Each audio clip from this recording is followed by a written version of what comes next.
back here on the GSMC Football Podcast. And for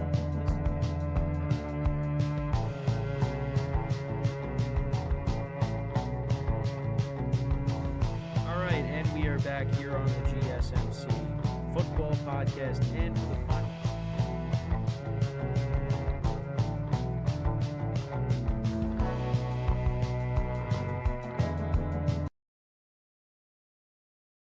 Keep yourself in the loop of everything football on the Golden State Media Concepts Football Podcast. The latest news on and off the field, be it college football, Big Ten, SEC, Big 12, Pac-12, ACC to the NFL. We've got you covered. Listen to the Golden State Media Concepts Football Podcast.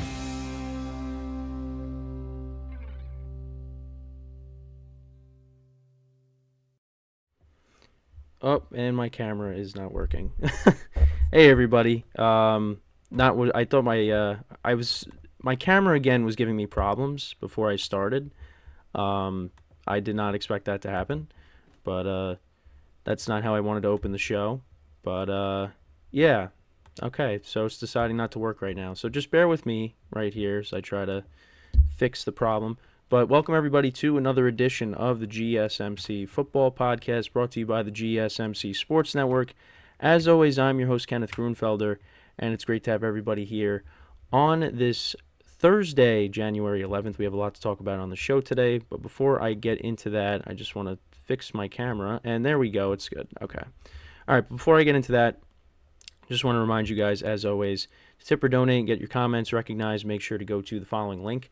That is streamelements.com/GSMCSportsNetwork./tip. Again, that really helps the show, makes the show more interactive between myself, the host, and you guys, the viewers. Again, that is streamelements.com/GSMCSportsNetwork./tip. And as always, it is displayed on the ticker on the bottom of the show segment down below. So, with that being said, let's get right into what we are going to talk about for today. So we're going to start off the show. We're going to talk about, it's been a wild couple of days when it comes to head coaches, not just in the NFL, but now in college as well. Some coaching changes that we will get into in a second. Then in the second part of the show, not head coaching, but coordinator news. So the Giants, they parted ways with their defensive coordinator, Wink Martindale. And I wanted to get into that because there's, some stuff to go over regarding that situation and how that could impact the Giants going forward. So I wanted to get into that. Then in the third part of the show, I wanted to look at the stat leaders, after the regular season, because I know that was something that, I would talk about from time to time.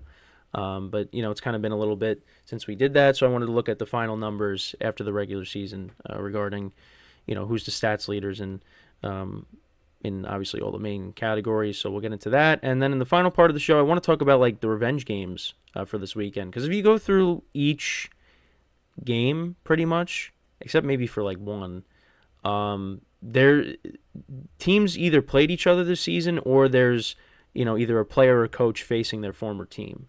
So I just wanted to talk about that for the final part of the show. So let's get into the first topic. And again, I apologize for the camera issues. I don't know why lately my camera's just been acting up, but once I fix it, it's fine. It's just, I don't know, for some reason it just decides not to work in the opening. But but everything's good now. So let's get into the first topic, which is talking about some major coaching changes in football. So, I don't know where to start. There were three major things that have happened between today and yesterday.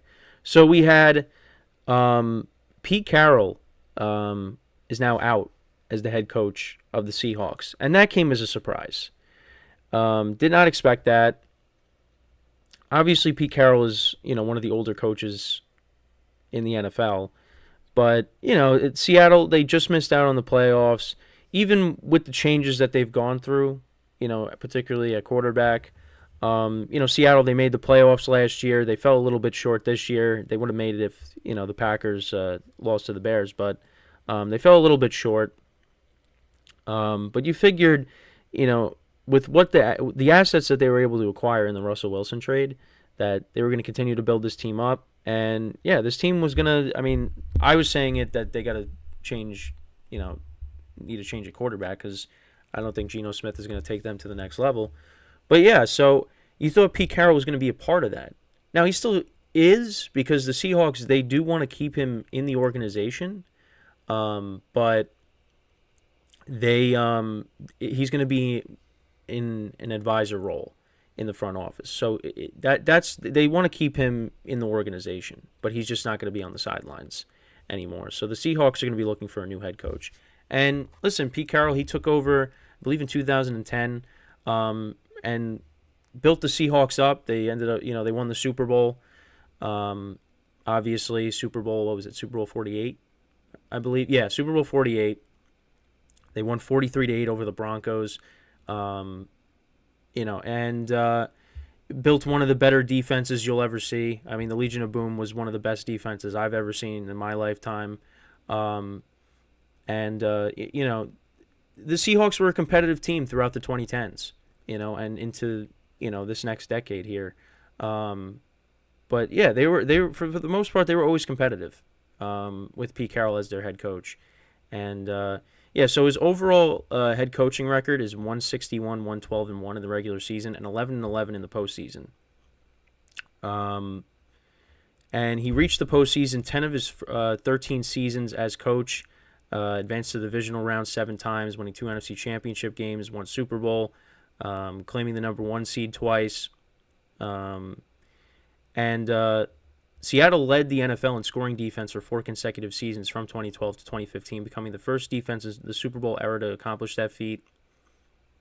And yeah, I mean, that was a great defense, and for them, it's unfortunate because it's like what could have been if Marshawn Lynch ran the ball at the 1-yard line in Super Bowl 49, how that would have changed the course of history, maybe, made Seattle into a dynasty, but that just didn't happen.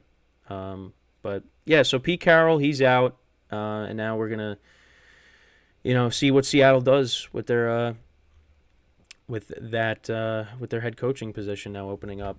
So now you got the other two, and they're two of the greatest head coaches of all time in college and in the NFL. So Nick Saban, you thought Pete Carroll stepping down was crazy. Nick Saban announced his retirement out the Alabama head coach after 17 seasons, 6 national championships. He has a college record of 297, 71-1. He started at Toledo in 1990.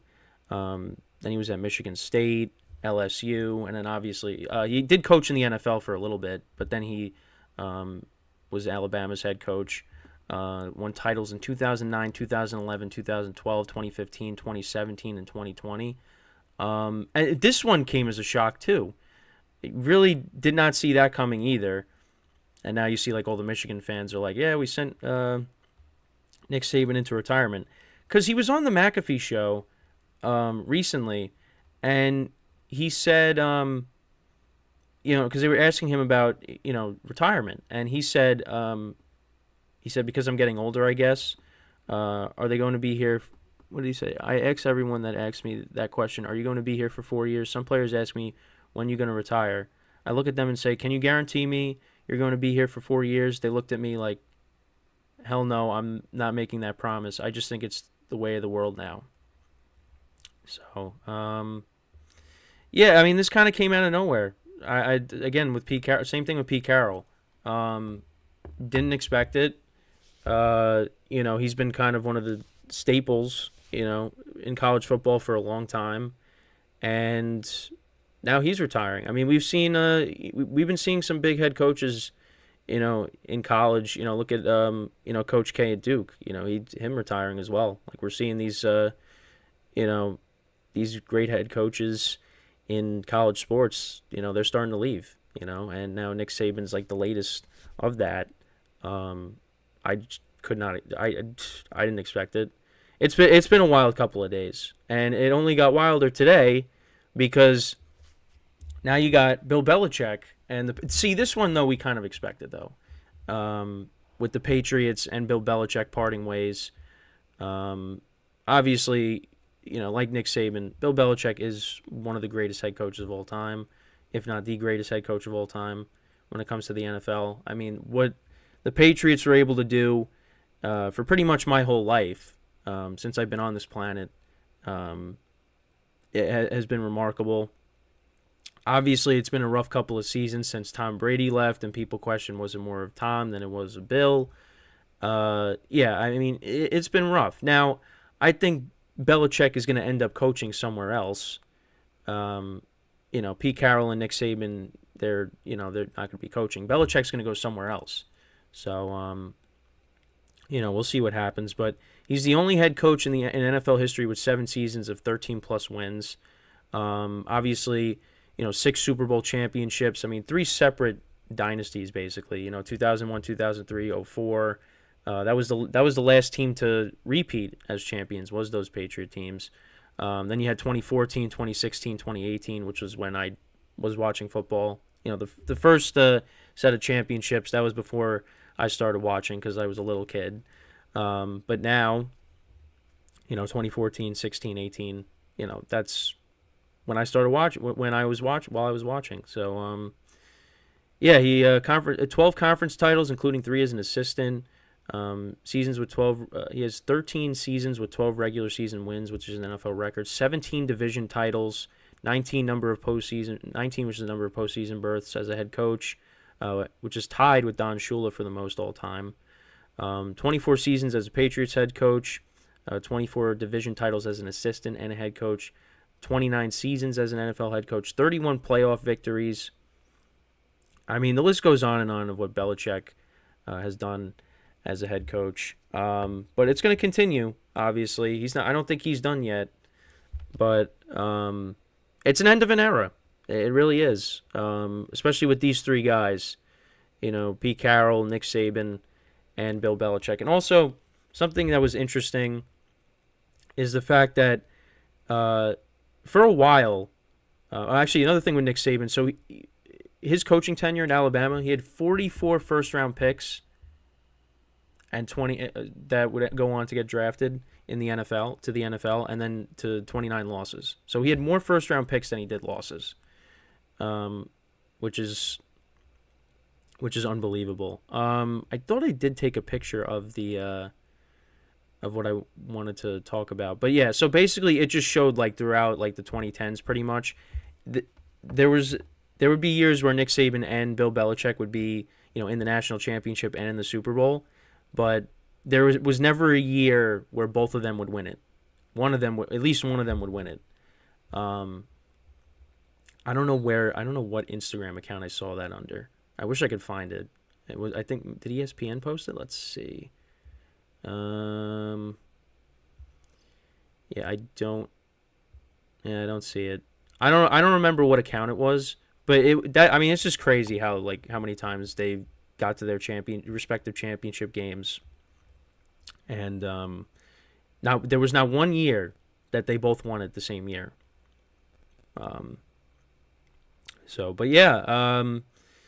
It's gonna be interesting next year because Seattle's got to look for a new head coach. Alabama, we'll see what they do, and we'll see where Bill Belichick ends up. It's the football world that was probably one of the crazier. This has been one of the crazier couple days in football you're gonna see. Because these guys, I mean, obviously Saban and Belichick have won a lot more than Pete Carroll, but Pete Carroll has put together some really good teams in Seattle, and they could have won 2. He could have had another ring, but obviously decided not to run the ball, and we know what happened. I still remember that. I still remember that very play because my cousins and I were watching it, the game in my basement, and we were all just standing up because we're like, oh, here we go, because we were kind of rooting for Seattle to get it, and Russell Wilson ended up throwing the pick to Malcolm Butler, and again that changed the course of, that started the Patriots, second dynasty, I guess, for the the 2010s, and that basically ended what could have been a dynasty for the Seahawks. So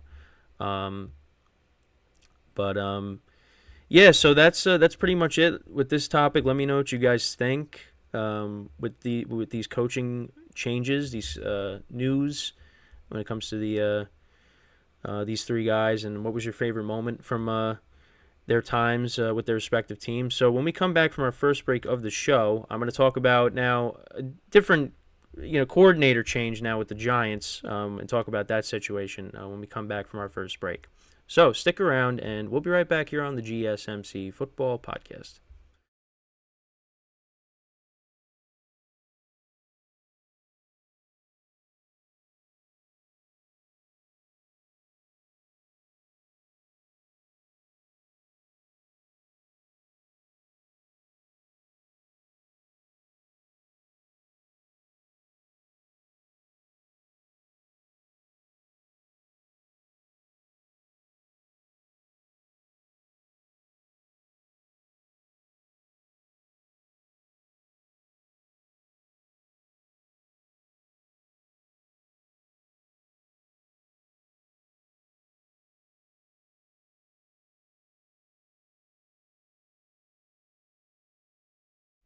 All right, and we are back here on the GSMC Football Podcast, and for the second part of the show, we're going to talk about the Giants parting ways with their defensive coordinator, Wink Martindale. This has kind of developed into an interesting thing. So, earlier in the season, I think it was in like November, Jay Glazer of Fox reported that it didn't seem like Wink was going to return after this season.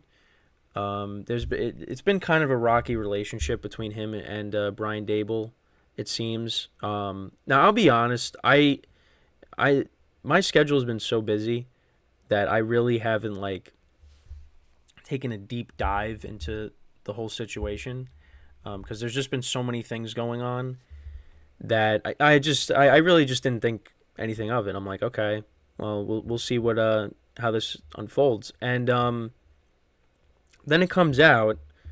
So they part ways. So it seems like he was going to resign. Then it didn't. Then it says, well, it hasn't officially happened yet.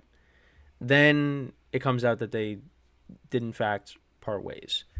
And one of the main reasons for that is, they had a meeting this week, and Brian Dable fired some of the other coaches that, Wink Martindale brought over from Baltimore, and he was not very happy about that.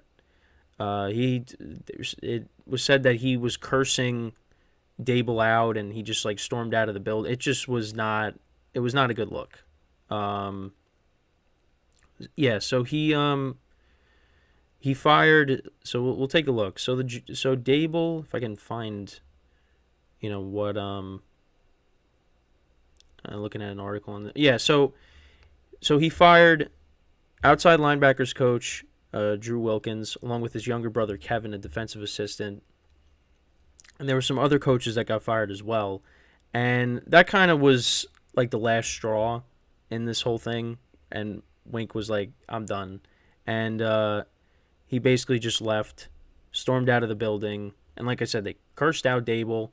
And, then this eventually led to them just parting ways. I mean, he was already gone, but it was finally made official. Because at first, Dable said that he expects both coordinators to be back. So we're like, okay, that's good. Because, a lot of Giant fans, including myself, we like Wink, and we, want him to stay. Then it comes out that he's going to resign. Then he hasn't officially resigned yet, and then it comes out he parted ways. And then the whole thing with him cursing out Dable, it's an ugly look. And I will say, because one of the things with the Giants is, the defense actually has been playing better. You saw improvements there. They actually were tied for the league lead in takeaways with 31. They were forcing turnovers, which was good. However, though, they finished 27th in total defense, 29th against the run, and 26th in scoring defense. So, still struggling, but you know what? It's still I still look at it as a young defense. Kayvon Thibodeau's still young, had a productive season. Deonte Banks, obviously, the corner that they drafted, he looks like he's going to be a good player. The defense they got to continue to add to it. And but the fact that they were improving, forcing turnovers, that's the side of the ball. The offensive side of the ball is the side of the ball that needs to be addressed. And that's why the Giants brought in Dable, to improve the offense. And the offense was averaging, I think, 15 points per game. And that's his Dable's specialty. But actually, the other thing, too, is also is that it seems like Wink was going behind Dable's back, and they were kind of going rogue.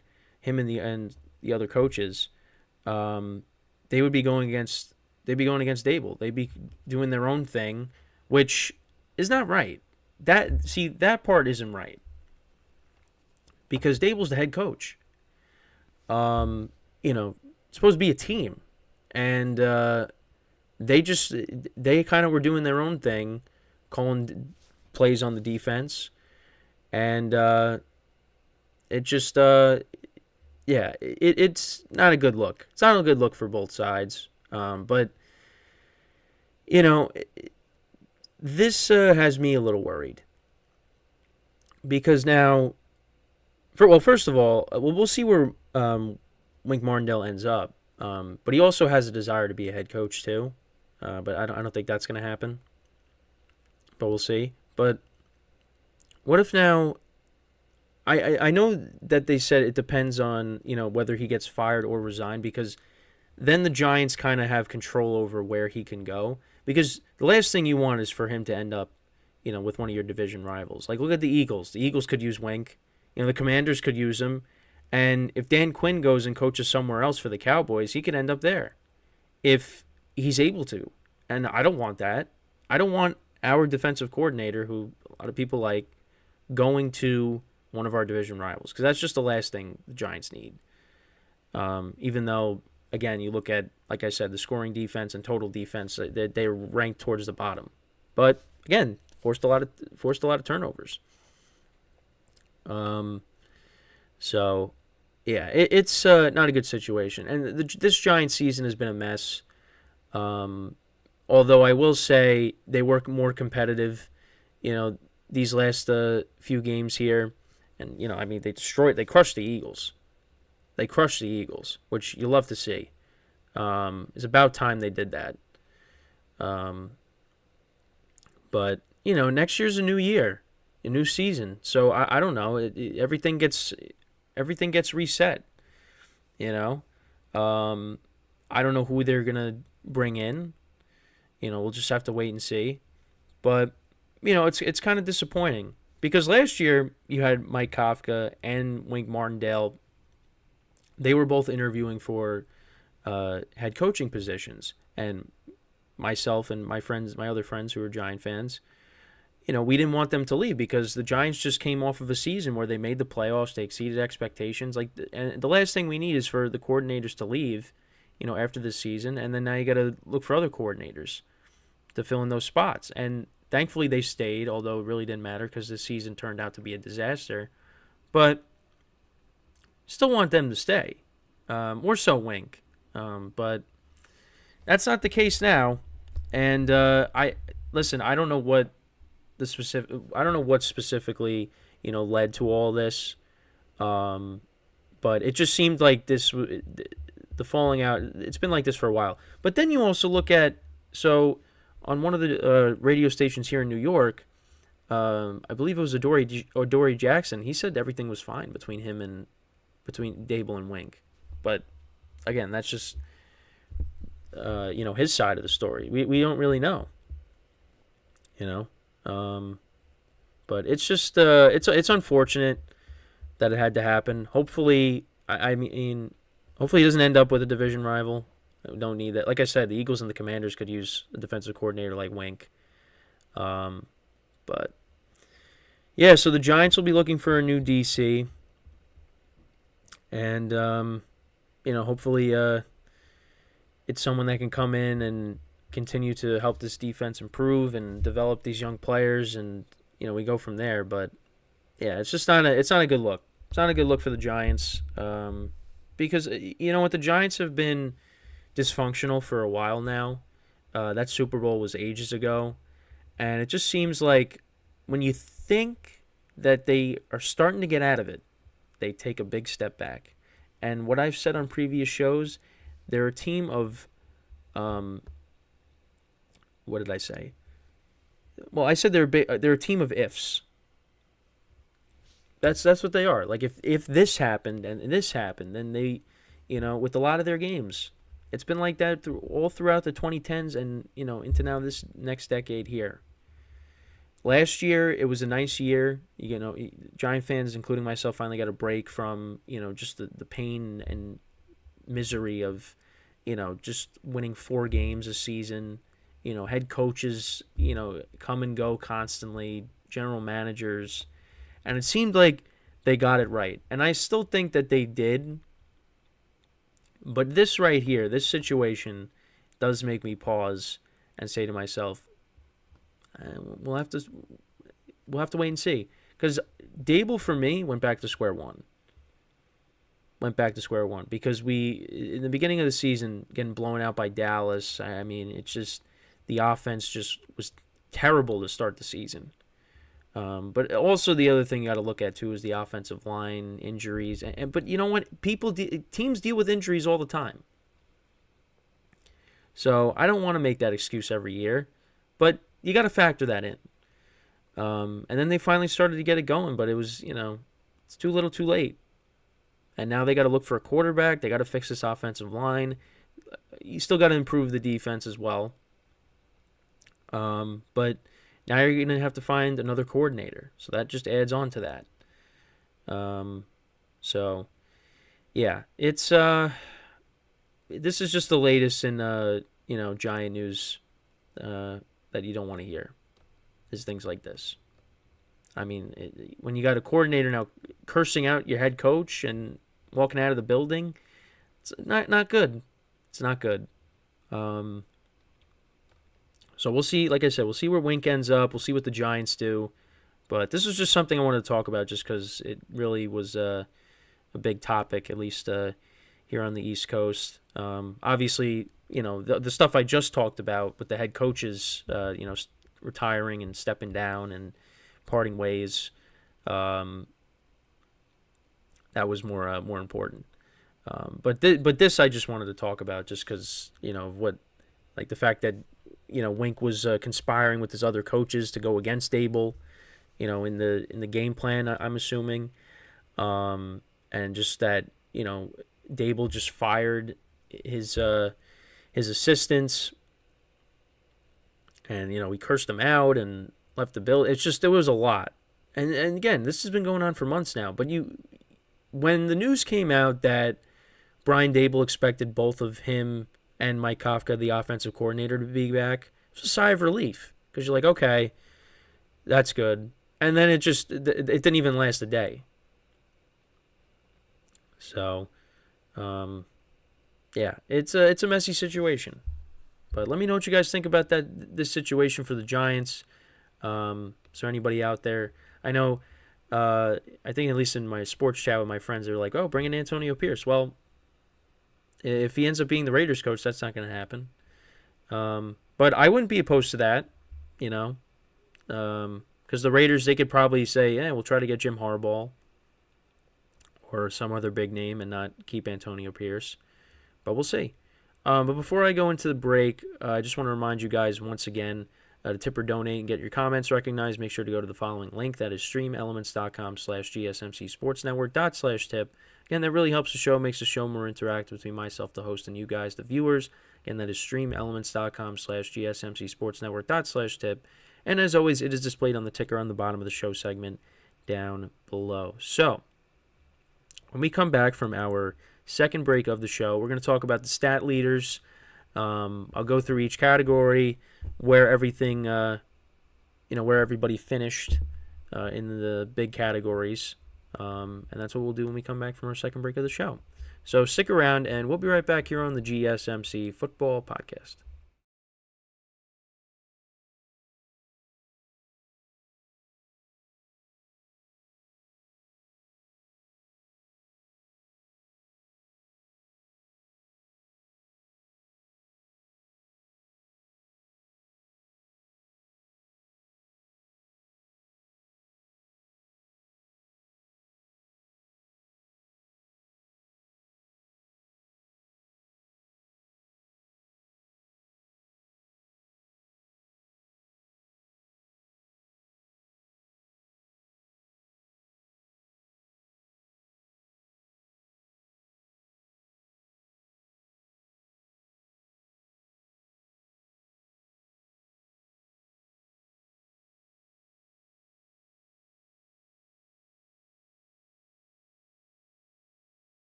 All right, and we are back here on the GSMC Football Podcast. And for the third part of the show, we are going to talk about the stat leaders in the NFL after the regular season. We'll go through them. I'll give you my thoughts on them. So, again, this is something that I did throughout the year, but there were times, well, I kind of stopped just because, I don't know, I just didn't really talk about it. But now it's the end of the regular season. So, I figured to revisit them. So, the passing yards. So, you got Tua Tagovailoa, who finished at the top, 4,624 passing yards. You had Jared Goff at 2 with 45.75. Dak Prescott at 45.16. Josh Allen at 43.06. And Brock Purdy at 42.80. And all those teams are in the playoffs. Now, some of these teams will be going home. Well, actually, I shouldn't say that. Actually, there's a scenario where all of these teams could end up advancing to the next week. Well, the 49ers have a bye. But Buffalo, well, I don't want to get into who I'm going to predict who I think is going to win, because I want to save that for tomorrow, even though I kind of, alluded to who I'm going to pick in some of these games. But yeah, all these teams are in the playoffs.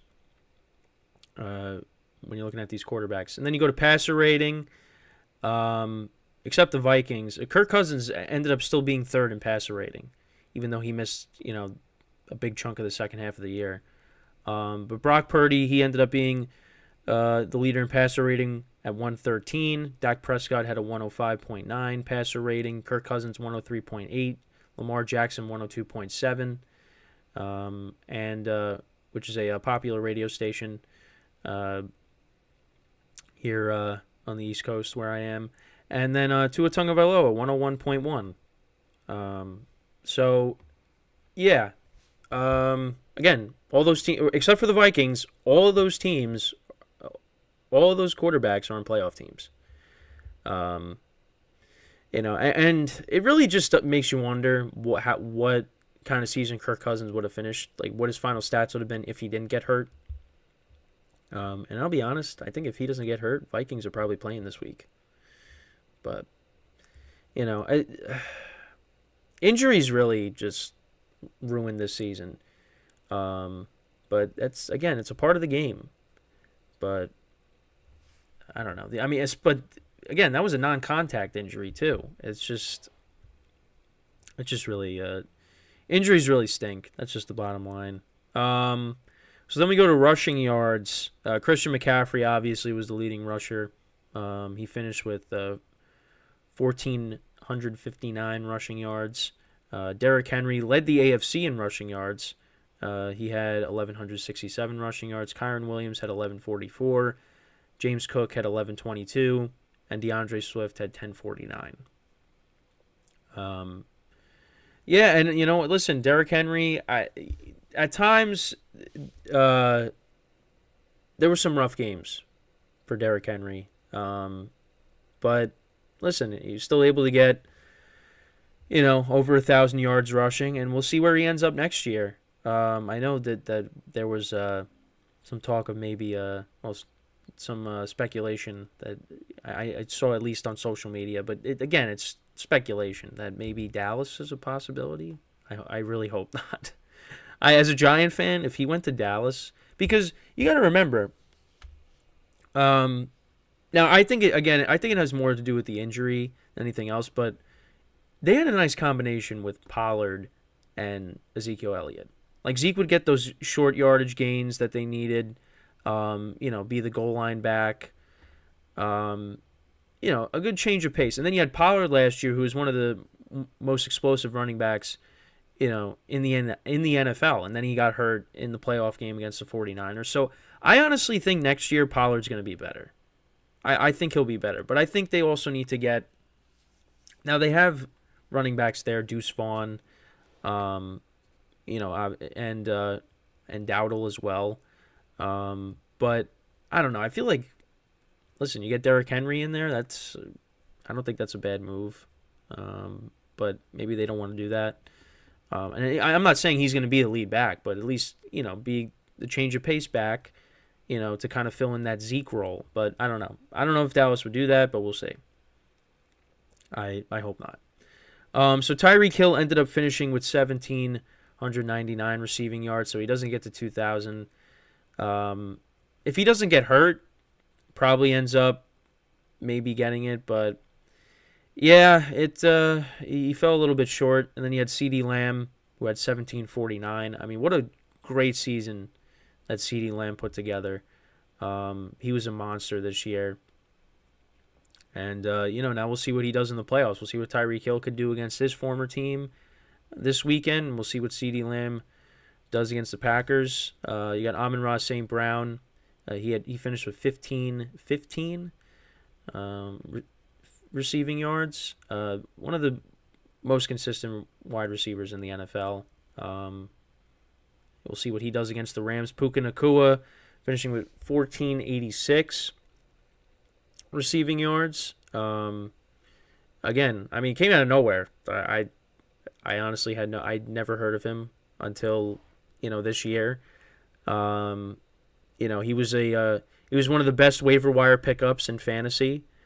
And he just, I mean, listen, Cooper Kupp missed those first few games of the season, and he just even when Kupp came back, he was still a monster. And we'll see what he does in his playoff debut against the Lions. And then you got A.J. Brown at 1,456. So those are your top 5 in receiving yards. Again, A.J. Brown is going to play on Monday. It seems like he's going to play, but it looked like, when he got hurt against the Giants, that it wasn't good. But it looks like he will be playing. Then we go to scoring for kickers. And Brandon Aubrey, the Dallas kicker, I mean, what a season he's had. He's been unbelievable for them. So he has 157 points. Then you got Justin Tucker at 147, Jason Myers 138, Harrison Butker 137.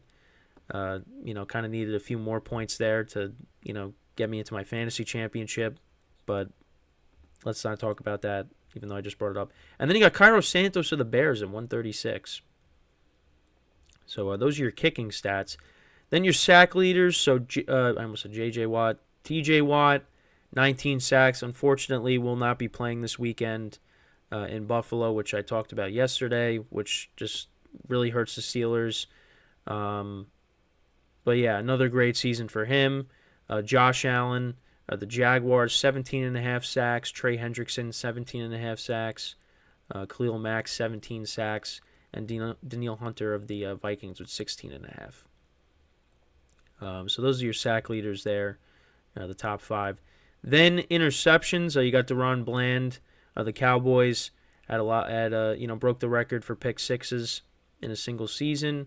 Then you also have Geno Stone of the Ravens in second. Now I just clicked out of it. I clicked out of what I was looking at. He had 7. Jesse Bates, a good pickup for the Falcons, 6 interceptions. Rasul Douglas, he finished with 5 interceptions, and Travarius Ward of the 49ers with 5.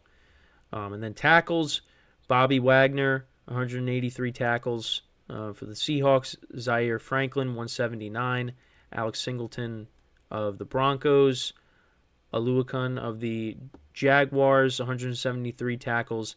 And then Al Shire of the Titans with 163. So those are your tackle leaders. And then actually we'll go to team leaders as well. So the Vikings, in total, between their quarterbacks, they led the league in passing yards with 4,700. Then you got the Dolphins with Tua, 4,698. Cowboys, 4,660. Dolphins, Lions, 4,606. Texans, 4,578. Rushing yards per game, the Ravens led the way with 156.5 rushing yards per game. The Bears had 141.1. 49ers had 140.5. Cardinals, 139.1. And the Lions, 135.9. Receiving yards, the Vikings, 276.5 receiving yards per game.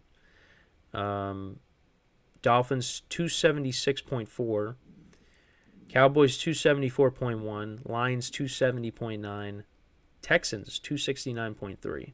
And then in scoring, Cowboys led the way 29.9, Dolphins 29.2, 49ers 28.9, Ravens 28.4, and the Lions 27.1. All playoff teams. No surprise there. Again, all playoff teams here. Total offense. Dolphins 401.3 yards per game. Niners 398.4. Lions 394.8. Bills 374.5. And the Cowboys 371.6. And then sacks, the Ravens finished with 60 sacks in total on the season. The Chiefs 57, Dolphins 56, Bills 54, Colts 51. Except for the Colts. The Colts were borderline playoff team, but pretty much everybody else playoff teams. And then interceptions, the Bears actually are tied with the Niners for 22 interceptions in total. Then you got the Ravens, the Bills, and the Browns all tied with 18 interceptions. So, but yeah, that's pretty much it. And then there's just like kick return and punt return stats, but I don't think we really need to go into that. But yeah, that's pretty much it when it comes to the stat leaders. Like I said, most of these categories, when it comes to scoring and sacks, it's a lot of this playoff teams. And that's what we will get into when we come back from our final break of the show, is talking about, some of these, most of the matchups. There's at least like a revenge game aspect in each of them, except for, I guess, like one of them. I'm pretty sure, for the most part, I think every game there's like at least some kind of revenge. But like more specifically, like we'll get into it, but you have like a former coach or a former player going up against their former team. But there's also matchups that happened in the regular season this year. And we'll be seeing them again in the postseason. So that's what we're going to get into when we come back. And and also just want to remind you guys that tomorrow we will have the baseball show. So we'll have a doubleheader. And then obviously the football show will be after that. And then that'll be it for the week. These weeks, like I always say, they fly by. They are just, it's crazy. But So when we come back from our final break of the show, we're gonna get into revenge games for this weekend. So it's pretty much, like I said, pretty much every matchup, there is some kind of aspect of that. So, we'll get into that. I'm not going to, make any picks or anything because we're going to save that for tomorrow. I'll have my bracket, how I think the playoffs will shape out. So you don't want to miss that because then you could criticize it and say, yeah, this is not going to happen. But, so that'll be for tomorrow. But at least for today, we're just going to talk about the games, the revenge game aspect of the playoff games for this weekend. So stick around, and we'll be right back here on the GSMC Football Podcast.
And we are back here on the GSMC Football Podcast. And for the final part of the show, we're going to talk about the revenge games for this weekend. Now, some of them, I don't want to say, like, certain situations, I don't want to say it's, like, revenge, but, like, but I guess you can call them that.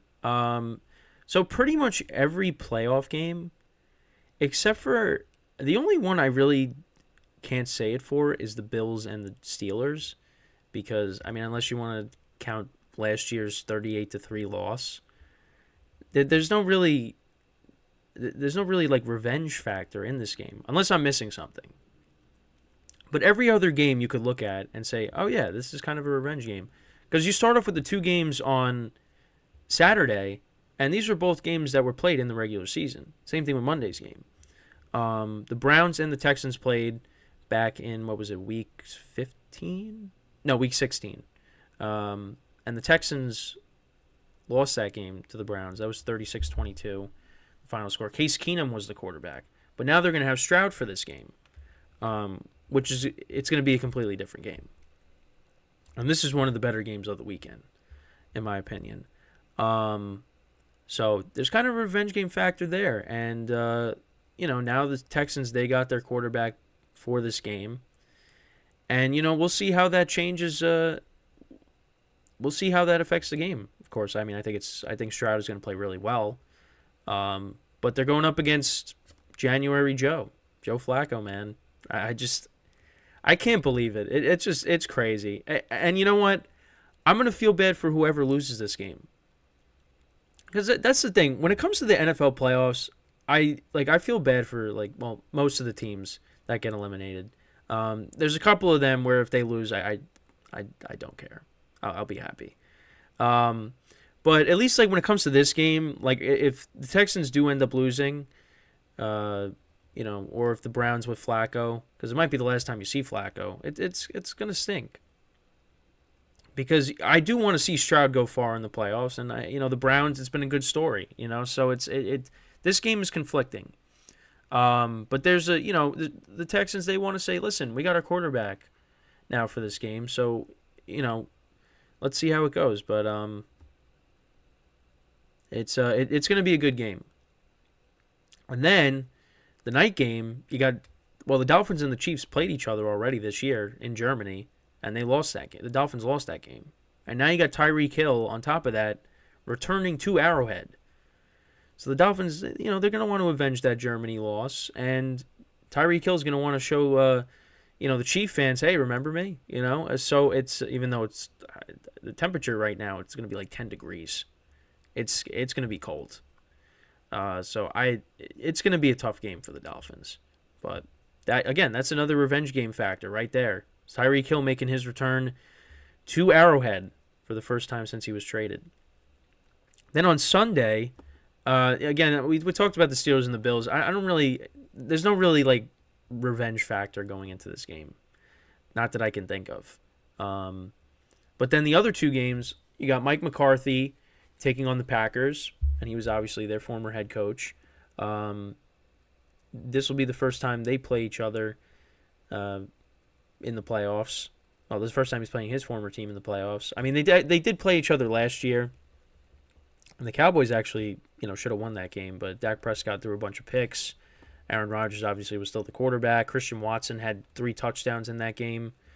It was that was a crazy game. That was in Lambeau. But now they meet in the postseason, and it'll be Jordan Love as the quarterback this time around. And, the Packers and the Cowboys, they've had some classic playoff games, at least, in the 2010s. Obviously, the Dez no-catch game. And then, of course, Aaron Rodgers to Jared Cook, that set up the game-winning field goal to Mason Crosby, with Mason Crosby. But this is a different Packers team, much different. And, Mason Crosby's kicking field goals and missing field goals, potential game-winning field goals for the Giants. I still like Mason Crosby, but, there's a reason why he was not on the team for till late in the season. That's another one too. Right now, the Cowboys are 7.5-point favorites.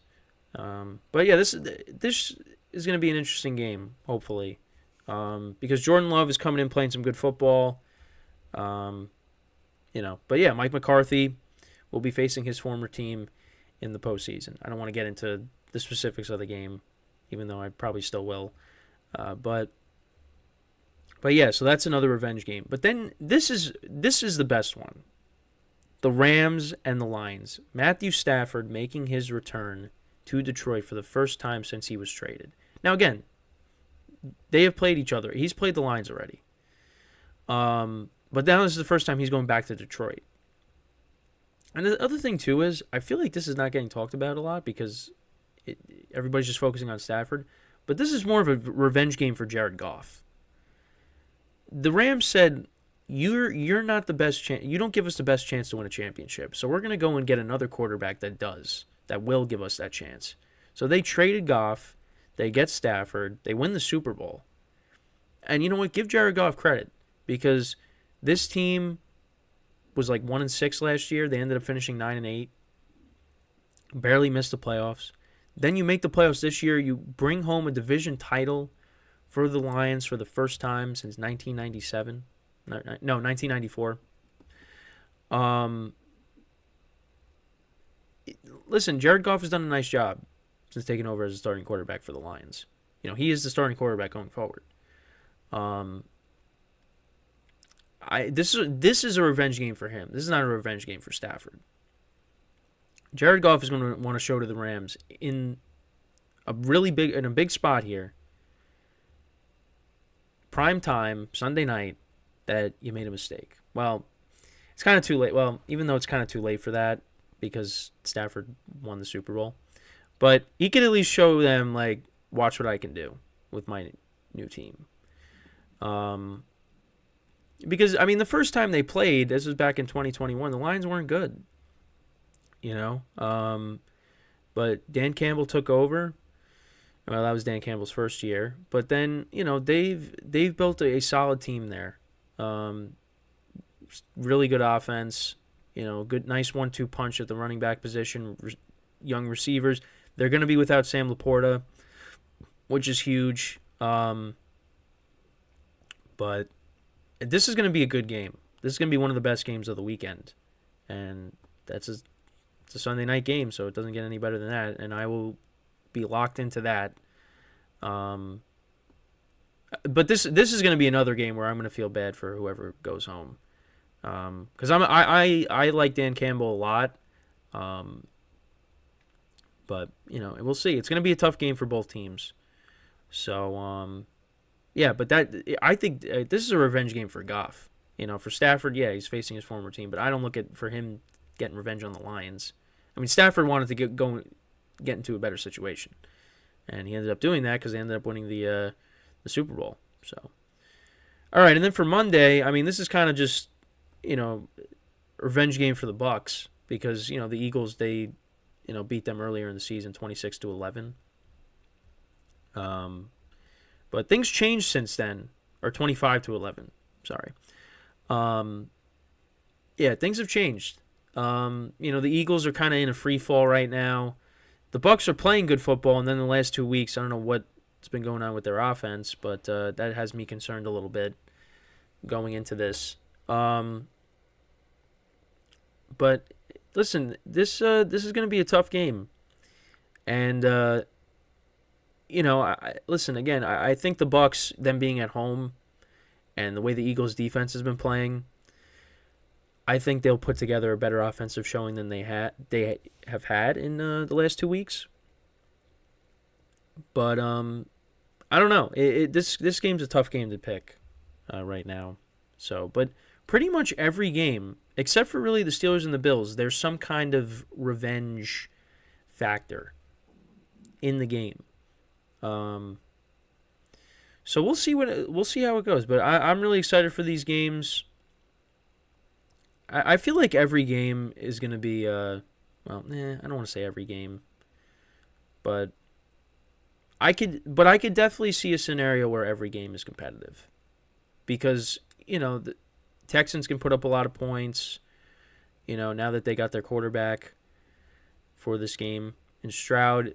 The Dolphins and the Chiefs, listen, the Chiefs, their offense has been inconsistent all year. They haven't really been able to click. The Dolphins, they've been struggling, but they're going to get Waddle and Mostert back, I think, for this game. So, we'll see. Listen, I said it yesterday. You force Josh Allen into turnovers, and suddenly the Steelers, they could keep it close against the Bills.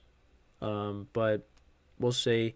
Packers, Cowboys, I mean, I kind of lean one way, but listen, you give Jordan Love time.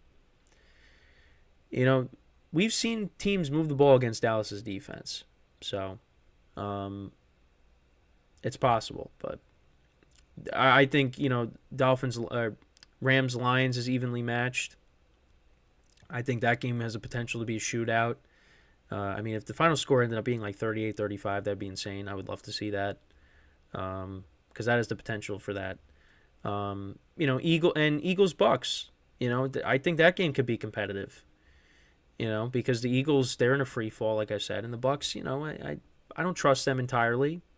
The Eagles could definitely get back on the right track and at least win on Monday, but I feel like for these games, most of them are going to be close, I think. But I could definitely see, like, the ones that I could see where it could be a blowout is, the Steelers and the Bills and the Packers and the Cowboys. But more so Cowboys-Packers. I could see that one being more of a blowout. Because with Josh Allen, he could, like I said, earlier in the week, the Bills played a close playoff game last year against Skylar Thompson and the Dolphins. So, but then again, you could look at the Dolphins. They got Waddle, they got Tyreek Hill. Of course, but the Dolphins had a defensive touchdown. The Steelers could get a defensive touchdown in this game. It's possible. Just unfortunately, they're going to be without T.J. Watt. So, but I'm really excited for this weekend. These games are going to be fun. And we'll see what ends up happening. But that's pretty much it for the show for today. I thank you guys for tuning in. Of course, tomorrow we're going to preview all these games. I'll give you my picks for them. I'll let my bracket. I'll try to do one tonight and just have it up on the screen tomorrow. So you could look at how bad my predictions are or how predictable they could be.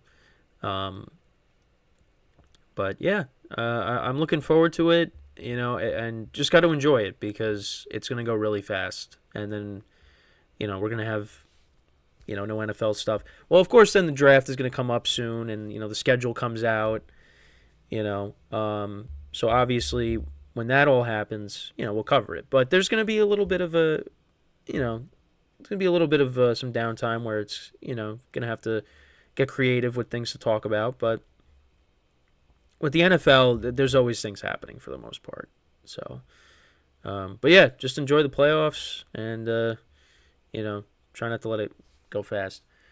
But, yeah, that's pretty much it for the show for today. Make sure to tune in tomorrow at 10:30 a.m.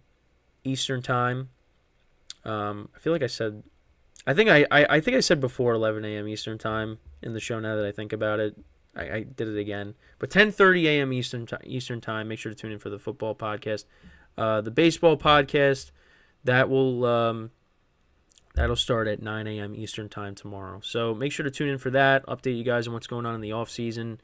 So until then, I'm Kenneth Gruenfelder signing off from the GSMC Football Podcast, brought to you by the GSMC Sports Network. Have a good day, and I will see you guys tomorrow. Take care.